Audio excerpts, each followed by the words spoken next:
In 1914, Canada was divided.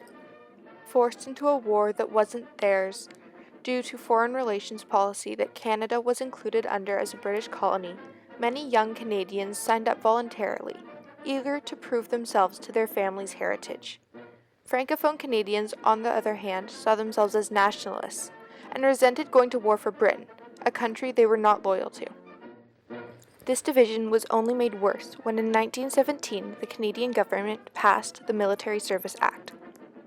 The Military Service Act allowed for the conscription of young men into the Canadian Army.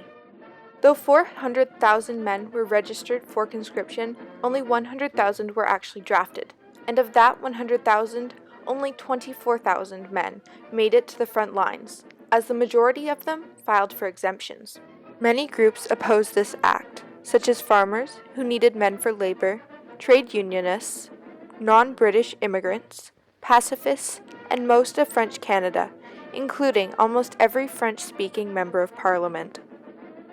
Due to the fact that not many men actually reached the front lines as a result of conscription, effects on the military were insubstantial. But the act would spark a debate that would shape Canadian politics. It led to Borden's Union government and turned most of his French-Canadian supporters to the opposition, as well as causing conflicts between the government's need for agricultural production and the pressure of conscription. This led to the rise of farmers' movements in the 1920s and has had lasting effects on rural areas. Conscription was used once more by the Canadian government in World War II, despite anti-conscription promises, but with fewer objections.